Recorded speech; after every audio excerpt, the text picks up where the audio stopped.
Hey guys, thy mighty GoatPervertor back. Playing a little Alan Wake.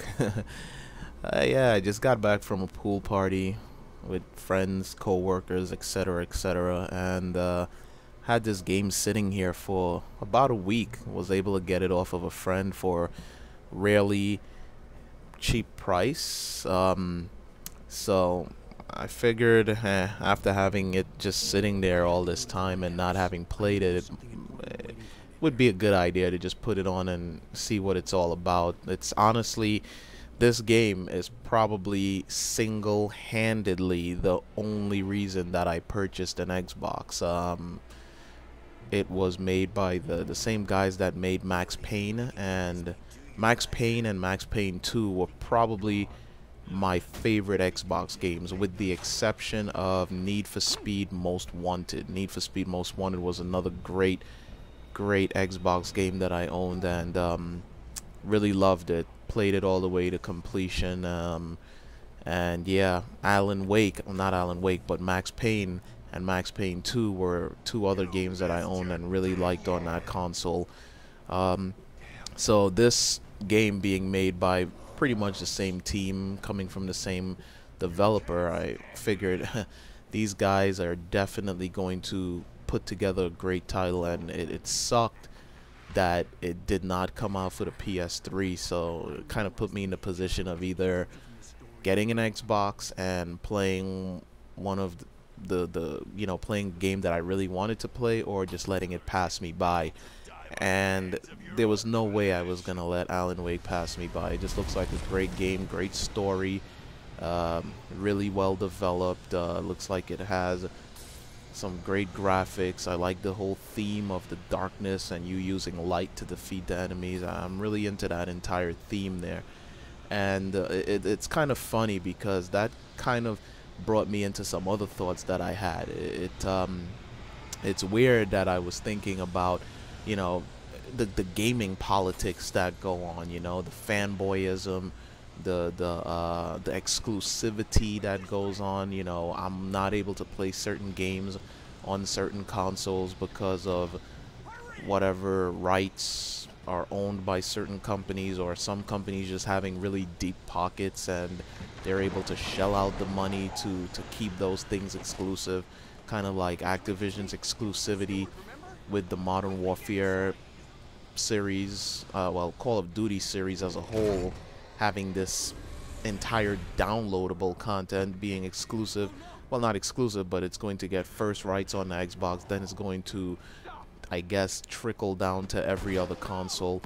But the entire politics of gaming just really started me thinking on a few things. For one thing I noticed is that I've been on this, I don't know if you want to call it boycott, but I've been on this train of thought here where it was kind of like, okay, I really don't like Activision's business practices. I really don't like the way they're treating consumers as a whole, but even more so their PS3 and PC consumers.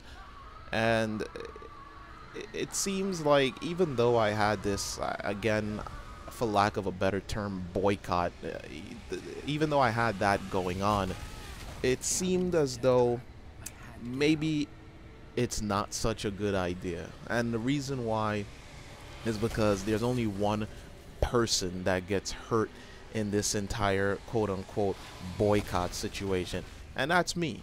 I'm the only one that gets hurt with this, because Activision is going to continue to sell millions and millions and millions of copies of any given game, and a single person or a single group of people not purchasing their game really doesn't make a difference, because the overall the overall mentality, at least in the gaming world, I don't know if this applies to other hobbies or other sides of things, but in the gaming world, it seems as though there are no, even though there are loyalists, there's no independent train of thought. I don't know how else to put it, and I hope that really isn't an offensive term to anyone, and if it is, I'm sorry, but it seems there's no independent train of thought, and I'll explain that.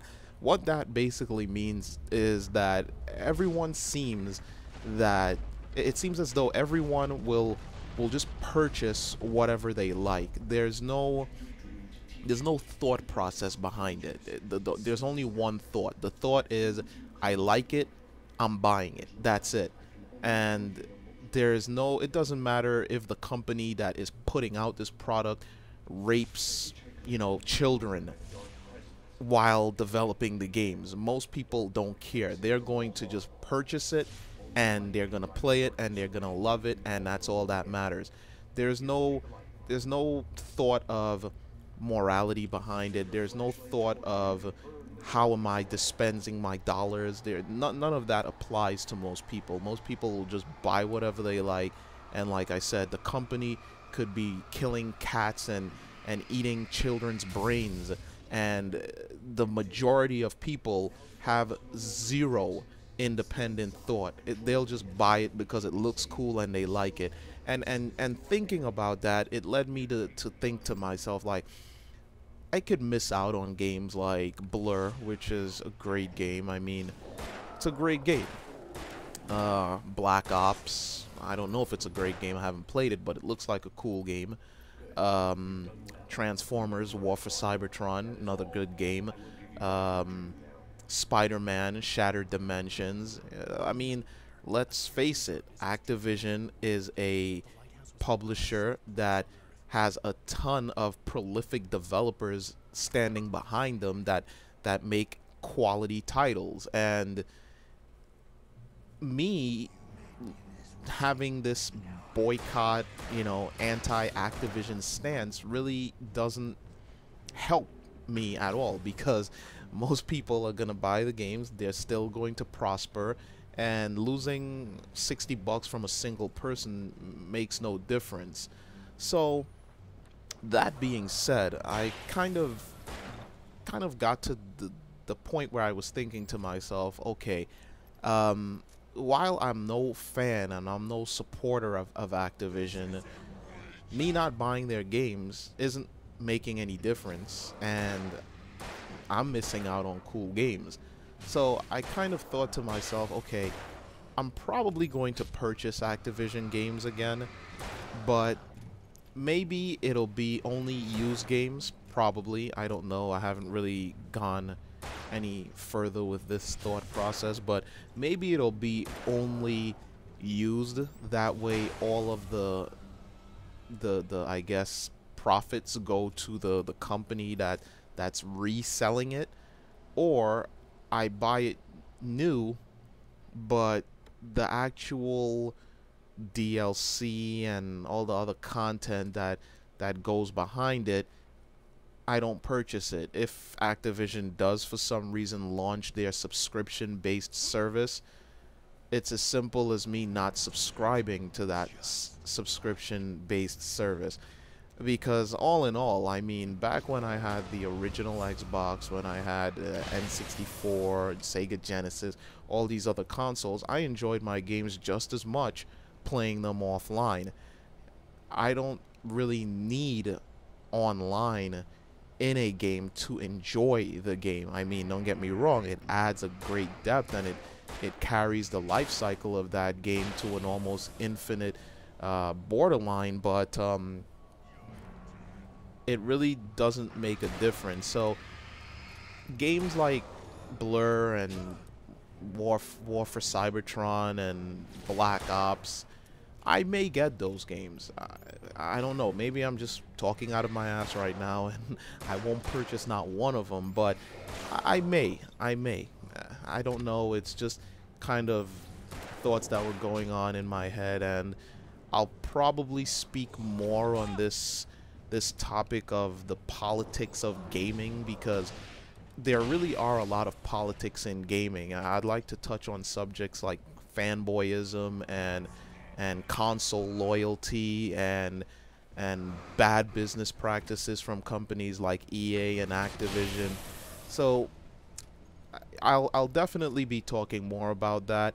And we'll see where this goes. I'm actually coming to the end of the video here, and I can't continue to ramble on. So I want to thank you guys for watching. Rate, comment, subscribe, leave your thoughts. GoatPervertor out. Peace.